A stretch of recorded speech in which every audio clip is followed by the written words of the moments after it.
News 46 is brought to you by... Looking for a warm and caring dentist for your child? Children's Dentistry of Pahrump is now accepting new patients for all your dental needs. Medicaid and most insurances are accepted. At Children's Dentistry, we cater to children and adults with special needs or dental fears. Children needing extensive dental work such as wisdom teeth extractions with general anesthesia and sedation services available when necessary. Come in and enter to win a Wii or PlayStation. Call Children's Dentistry of Pahrump at 751-2184 for your child's choice in dentistry.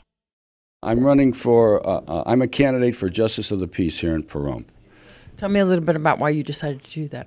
Well, here's the thing. I've been a 9-year resident of Pahrump, and I've seen a lot of things that I like Pahrump. I think Pahrump has got great potential, but there's some things that need a little fine-tuning, and part of that fine-tuning is our legal system. I see a lot of cases being dragged on, which they shouldn't be dragged on, and I've got a vast business experience, and in business you can't drag things on, because when you drag things on you go broke. Tell me a little bit about your background. Well, I was born and raised in Chicago. I was a graduate of Catholic grade school, Catholic high school. I went to Washburn Trade School, Kennedy Electronic School. I was an 8-car journeyman electrician. I was a worker, and I was in supervision. I'm also an Army veteran. I was a military policeman. I was assigned to the stockade down at Fort Leonard Wood, Missouri, where I dealt with prisoners all the time. And it's not like you see on TV. When I was a prison guard, the only difference between me and the prisoners was I had an armband that said MP on it. I didn't have guns or tasers or nothing. I had to deal with people in a one-on-one situation all my life. When I grew up in Chicago, my father, he taught me certain values. His philosophy was you treat everybody good, but you always stand up for yourself. My mother, her philosophy was you don't have to be wealthy to be clean and respectable.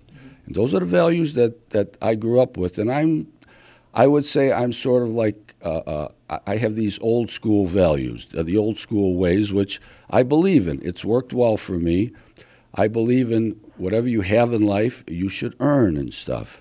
Now, as far as running for Justice of the Peace, I feel that with my business background, my business experience, now, even though I'm not an attorney, I've got extensive legal background.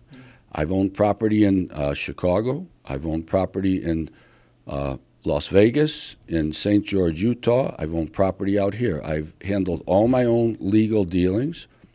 Back in Chicago, I owned several bars with food and liquor licenses. I had to deal with law enforcement, with the legal system, with the bureaucracy. I had to deal with the street gangs, the mafia, and everybody else. And sometimes back in Chicago, they were all one and the same.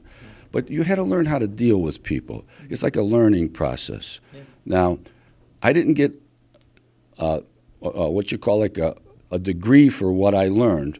But sometimes things that you learn can't be measured with a diploma. I've got knowledge that could never be learned in a book, but that knowledge I'll bring to the court system when I'm in there.